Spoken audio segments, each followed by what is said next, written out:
axodendríticas. Las axodendríticas no quitan el dolor, sino que lo redistribuyen o lo distribuyen hacia arriba, 1 o 2 segmentos, o hacia abajo, 1 o 2 segmentos. ¿Cómo lo hace? A través de dos conexiones. Una que va del sistema nervioso periférico al central y otra que sale del mismo nervioso central al mismo sistema nervioso central. Las primeras, las del sistema nervioso periférico, vuelvo a entrar por T4, pero no quiero disminuir 100% el dolor, sino distribuirlo. Entonces entro por Lissauer, ¿de dónde? De T4. Pero resulta que ese porcentaje no va a entrar a la lámina 1 de T4, sino que sube por Lissauer a T3 y a T2, y baja por Lissauer a T5 y a T6. Y ahí ¡plac! Se mete en la lámina 1. ¿Sí? Esas son periférico al central. Las otras, las que son del central al mismo central. Regresamos al ejemplo de T4. Estoy en la lámina 2 de T4. Avanzo axodendríticamente a la 1. De la 1 salgo a Lissauer y vuelvo a hacer la misma bobería. Subo 1, 2 para arriba, T3 y T2, y bajo T5 y T6 por Lissauer. Y me vuelvo a meter a la lámina 1. ¿Sí? Y en ese momento, las pinches neuronas que están en la lámina 1, ya habiendo recibido todo lo que tienen que recibir en lo que a distribución de dolor se refiere, proyectan un haz larguísimo que cruza a través de la comisura blanca anterior y vuelve a subir de nuevo, valga la redundancia, pero en el cordón blanco lateral del otro lado de la médula, como hace espinotalámico lateral. ¿Sí me entendieron? ¿Sí? Ok, sigamos. Entonces, 1 y 2 ya la vimos. Sigamos.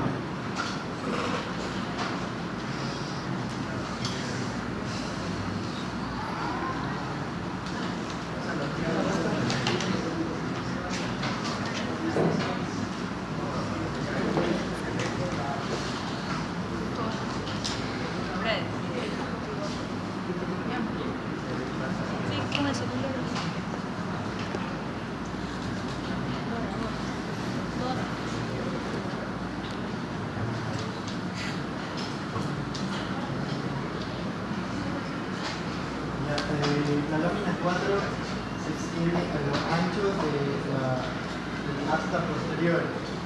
Y la lámina 3, entre comillas, no es que no sirve para nada. Es interneuronal, es solamente de reconexión y de redistribución del dolor, que ya pudo haber avanzado hasta la lámina 1, pero que no utilizó para nada la lámina 2. Métanse algo en la cabeza. En la lámina 2 o la lámina 2 es la única lámina que no participa en nada que tenga que ver con dolor posible.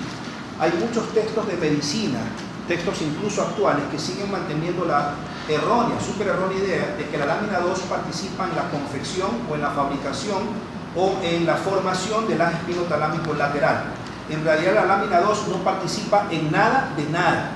Es solamente una lámina, bueno, no es solamente una lámina, es la mejor lámina que tenemos en la médula. Es una lámina 100% analgésica, pero para resección in situ de la gran mayoría o el porcentaje del dolor que ha ingresado a través de la médula espinal. Pero en realidad la lámina 2 no participa para nada en la, no me gusta decir fabricación, en la formación del haz espinotalámico lateral. Es sencillamente, netamente para quitar 100% el dolor que ingresó. Ya, esta lámina va a tener estímulos de baja intensidad como el tacto leve. La lámina 4 junto con la lámina 3 va a formar los núcleos sensoriales propios. El núcleo sensorial propio, sí. Entre comillas, no existe. Ya, en esta lámina va a existir neuronas de tipo o de forma circular, triangular y estrellada que van a extender sus puntitas hacia la lámina 2.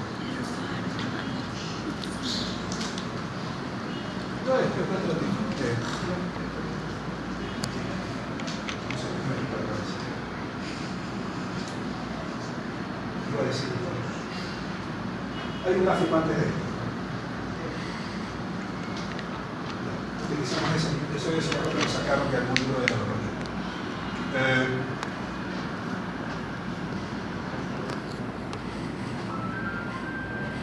La sensibilidad de propiocepción consciente, o sea, vibración, discriminación postura articular, presión o diferencias de presión, discriminación táctil de 2 puntos, esteroestesia y otras 2 más que no recuerdo en este momento, son receptadas en el cordón blanco posterior.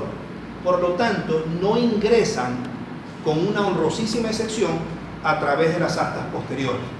Repito, la resección de propioceptividad consciente, o sea, vibración, tacto fino o tacto epicrítico, esteroestesia, discriminación táctil de 2 puntos, dije vibración, creo que sí, posición articular y presión y diferenciación o diferencias entre peso y presión, y el poder apreciar las actitudes segmentales básicamente con los cambios en las articulaciones, es básicamente propiocepción consciente.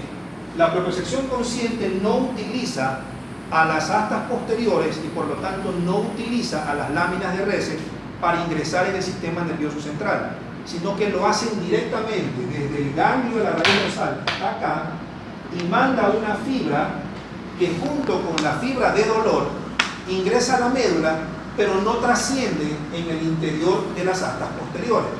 Lo que hace es caer directamente en el cordón blanco posterior, no ingresando ¿a dónde? A las astas posteriores. A las astas posteriores solamente ingresa dolor, A, delta y C. Las fibras que estoy diciendo son en relación con propiocepción consciente. Esas fibras de propiocepción consciente son A, beta, que son muy bien mielinizadas, pero no lo son tanto como si lo son en un 100% las fibras A alfa, que son estrictamente para habilidades motrices, o sea, para movimiento muscular. Esa fibra es una fibra medial, porque cuando el ganglio de la raíz dorsal origina a la fibra que va a ingresar en la médula espinal, se divide o se subdivide a su vez en 2 fibras, una fibra lateral y una fibra medial. La fibra lateral se lateraliza para ingresar en la médula espinal y la fibra medial se va hacia adentro y no ingresa por el asta posterior, sino que se queda acá, formando lo que vamos a ver después de un rato como fascículos de Golgi y fascículos de Burdach en el cordón blanco posterior. Pero resulta que esta fibra medial origina a su vez 2 fibras, una que se mantiene medial y otra que se lateraliza y se le ocurre meterse a las bravas a través de la lámina 4. En la lámina 4, esta fibra que se hace lateral, pero viniendo de la fibra medial a beta, se mete por la lámina 4 para sinaptizar en la dendrita de una neurona cuyo soma está en la lámina 5. En el momento en que lo hace, el soma de la neurona que está en la lámina 5 proyecta un axón que sigue la misma ruta o el mismo camino que el haz espinotalámico lateral, pero se va a llamar haz espinotalámico anterior. Esta descripción es relativamente no tan nueva, pero aún no sale en casi ningún texto de medicina. Entonces, repito, la propiocepción consciente, vuelvo y repito, la propiocepción consciente, que es de vibración, discriminación táctil de 2 puntos, esteroestesia, diferencias de presión y de pesos, tacto epicrítico, tacto fino, discriminación táctil de 2 puntos y bla bla bla, no sé si lo repetí. Esa propiocepción consciente es llevada por el cordón blanco posterior, pero también por el haz espino talámico anterior. Ahora, ¿cómo lo hace? La fibra medial, porque hay 2 fibras desde el ganglio a la raíz dorsal, una fibra medial y una fibra lateral. La fibra lateral se lateraliza más y se mete en la sustancia gris, dolor, ya sea A delta o C. La fibra medial no se mete en la sustancia gris, sino que se medializa más para formar el cordón blanco posterior y subir como propiocepción consciente hacia la corteza sensitiva primaria. Pero esto es propiocepción consciente. Ahora, en el momento en que la fibra medial ingresa y forma el cordón blanco posterior, vuelve a salir un par de fibras más, o sea, se subdivide nuevamente. y la fibra medial se medializa más para seguir formando cordón blanco posterior, pero una fibra se lateraliza y se mete en la sustancia gris utilizando de una la lámina 4. Cuando se mete la lámina 4, sinactiza con una dendrita cuyo soma está en la lámina 5. Y del soma de la neurona que está en la lámina 5 también sale un haz que se proyecta siguiendo la misma ruta, pero se coloca por delante del haz espinotalámico lateral. Ojo, el espinotalámico lateral lleva dolor y temperatura. El espinotalámico anterior se coloca por delante de él, pero hace el mismo viajecito y termina en el cordón blanco lateral del otro lado de la médula, por delante del haz espinotalámico lateral. A esto se le llama haz espinotalámico anterior y maneja aproximadamente el cordón blanco posterior entre el 90 al 98% de la propiosección consciente que ingresa por mi médula espinal. Pero en cambio, el haz espinotalámico anterior maneja del 2 al 10%. ¿Qué significa eso en términos clínicos? Que si algo, y sí puede suceder, lesiona mi cordón blanco posterior, me fregué en por lo menos del 90 al 98% de la propiosección consciente. Pero en cambio, en el espectro contrario, si algo muy pequeño me lesiona mi médula justo en el sitio donde está subiendo hacia arriba, valga la redundancia, el haz espinotalámico anterior, ¿en qué trasciende porcentualmente hablando el daño? En solamente el 2 al 10%, pero tenemos el 90% todavía bueno y sano. Entonces casi no se nota la anomalía. No sé si me hice entender. Sí, ok, sigamos.